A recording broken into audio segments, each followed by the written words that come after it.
I know this title looks like clickbait, but I actually did get advice from a billionaire, life advice and business advice, and I want to share it with all of you.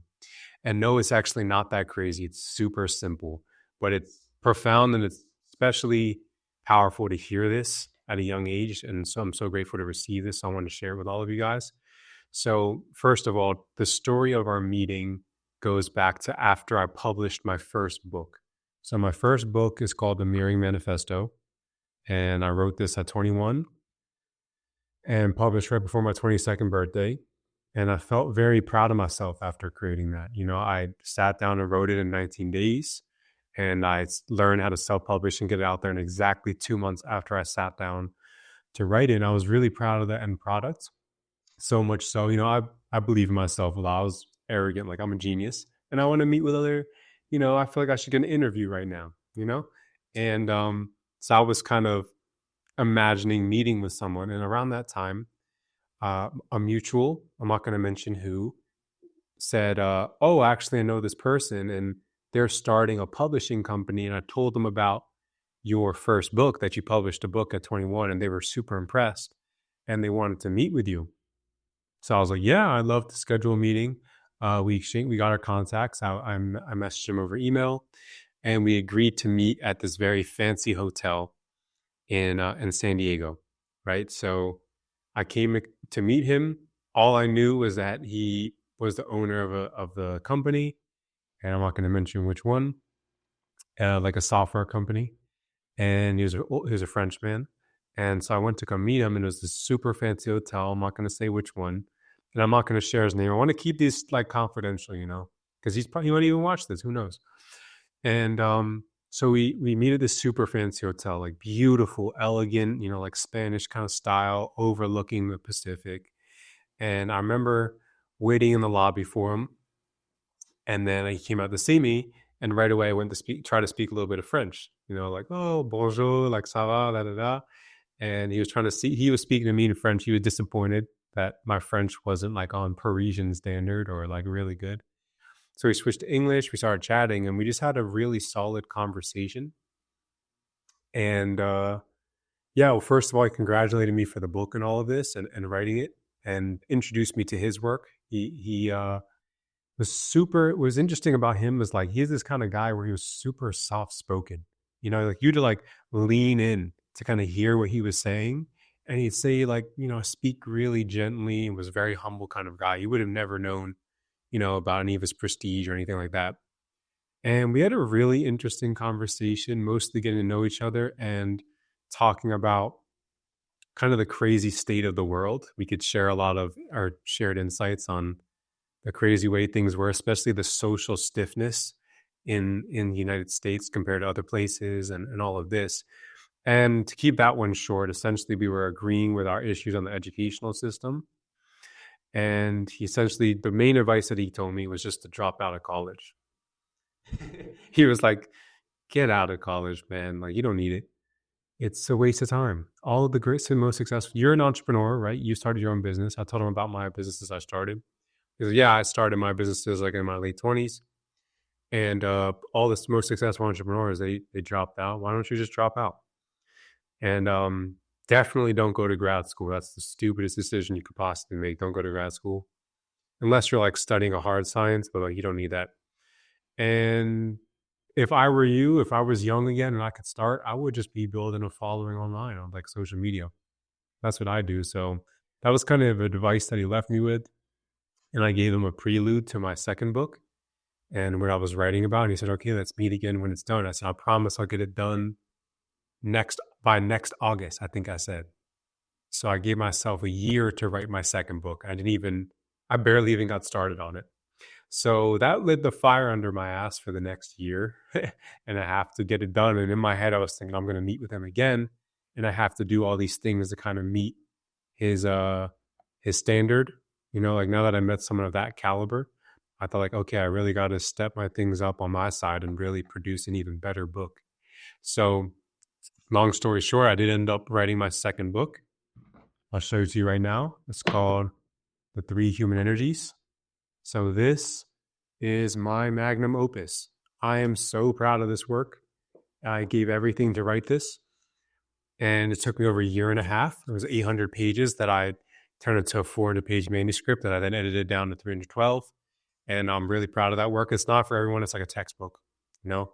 And well, after I released that, once again, I need my press release. I just released like a genius work. I should get, a little bit of press for this. And once again, through the wire, he heard about it again. And I said, I'm not even going to try to contact anyone. I'm just going to let people come to me. That's all I'm going to do. I'm just going to keep producing great work. I'm not even going to really try to market this. I'm just going to keep doing my thing, let the people come to me. And he started emailing me and was like, hey, I would really like to meet up with you. I heard you published your last book. So we organized a meeting again. We met at the same really fancy hotel. So I arrived there, right? I'm chilling in the lobby and I'm like waiting for him, like breathing, I'm like a little stressed out, like calm down. He's just a human, just like everybody else. And I'm waiting. And I'm like, okay, this is weird. Now this is like 5 minutes late, 5-10 minutes late. Normally he'd be here on time. Turns out he was already there. So we shook hands again, met, had a quick exchange. He congratulated me for the work. And then we pretty much didn't even talk about my book at all. And we just skipped to like, all right, look, my intent to speak with you is, he was like, look, I'm getting old. And I believe that the reason why people age and get old is because they're disconnected from the youth. So the reason I'm speaking to you really is just to be tapped in with the culture and with the younger people. So I want to understand how you see the world. So we had a really interesting high level conversation. We talked about how AI is going to completely change the world. I gave my thesis I did a conference called AGI and the Spiritual Renaissance. And I was making the argument that knowledge workers are going to get replaced by AI, specifically AGI, and that the new kind of worker is going to be what I call a wisdom worker. So I'll talk about this thesis in another video, and how there's going to be this huge impending meaning crisis where so many people's identity is linked to their job, right? The first question we ask people is, what do you do? So what happens when you get replaced by a robot? So there's going to be a massive meaning crisis. His prediction was in part that like the kind of insanity we're seeing in San Francisco, downtown San Francisco, is going to start to proliferate across all the various different large cities. And I concurred with him on that. So we kind of agreed. We were pessimistic short term, but optimistic long term. And yeah, we also talked a lot about decentralized education. I was a big advocate for that, and just cutting through the middleman and communicating directly to people like I'm doing right now through this channel. And yeah, we both really felt like a big revolution was happening this sort. So you also noticed the trend that entrepreneurship was rising a lot. And I was optimistic about the AI thing. I'm like, look, now we have more tools than ever to be successful. He's like, no, there's going to be a massive wage gap. I was like, I think the wage gap is actually, we could close it. We have more tools. And he was not so optimistic about this. Like, no, it's going to get worse. So we didn't quite agree on that, but it was interesting to hear his perspective. And so here's the real, the advice that he gave me. There's 3 main points. He just kept repeating these essentially over and over and over again. And here's the real golden gems for those of you waiting. The first thing he told me is, you need to get out there and speak to people. Go to the people and have as many conversations with like-minded people as you possibly can. That is where your best ideas will emerge, is in conversations with other people. It will never happen in isolation. Get out of your isolated bubble and go and meet and talk to people. That is where you're going to find your golden ideas. It's not going to be in books. You got to go out there and talk to people. So that was the first thing. And it sounds so simple, but he just really kept honing that in. Get out, talk to people, talk to people. So that was the first one. And I needed to hear that because, in writing my book and doing the things I've done, I've been through pretty extreme social isolation to do those kinds of things, those feats. And I really needed to get out there. So that was encouragement.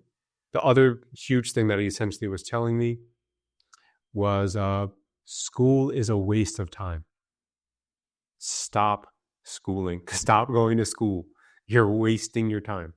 And time is your most valuable asset. Stop going to school. You don't need grad school. The fact you even completed your bachelor's, good for you, but like honestly, you don't need any of that. Get out of school. You don't need it. Just promise me you won't go back to school. He just kept saying that over and over and over again. And it's kind of like, look, you're overqualified. You don't need these qualifications. Just go out and do things in the world. And the same really applies to all of us. It's a outsourced confidence. You already have it within you to do it, but you need it for a job, but you don't need it as an entrepreneur when you create your own job. So that was a huge thing. He just kept saying, you don't need to go to school. It's you know, you don't need it. So once again, we're kind of repeating what he said in the first meeting as well. And the last one, and this is really the biggest gem I'd probably say, is 99% of your ideas are going to fail. Whatever you have in mind about whatever business you want to start, whatever kind of thing you want to implement, chances are it's not going to succeed. But the good thing is that the only way to succeed and the quickest way to get there is just to keep failing. And if you keep failing and failing forward and learning each time, eventually you'll succeed. It's impossible that you won't. But the only way to do it is just to keep failing and failing forward. That's it. That's all you have to do. But you have to consistently put the effort in. And if you have the awareness that whatever you're executing on probably isn't going to work, like you have to already accept and not be so attached to whatever idea that you're working on. It's most likely not going to, it's not in its final form. It'll never be in its final form in conception. It always is iterated on over time through failure. And he gave me plenty of examples from his personal life and in his recent businesses and startups he's invested in and things where the same principle comes up over and over again, where they thought they had a great idea, they tested it out, it didn't work, they made some adjustments, and then they came back to the market, boom, now people actually wanted it, and it ended up working and it succeeded. Now that whatever it was profitable. So you're just telling me, look, don't get too attached to your ideas, talk to people, and be flexible, and you'll learn. And yeah, and besides that, you got the right attitude. It's all about the attitude. And if you have the attitude, then you're fine. So yeah, there you go. That's the advice that he gave me. Shout out to him if he's watching this. I'm once again not going to say his name, but there you go. Keep failing fast. Keep failing forward. Stop believing that school is going to save you. It's not. You need to save yourself. And yeah, get out and speak to people.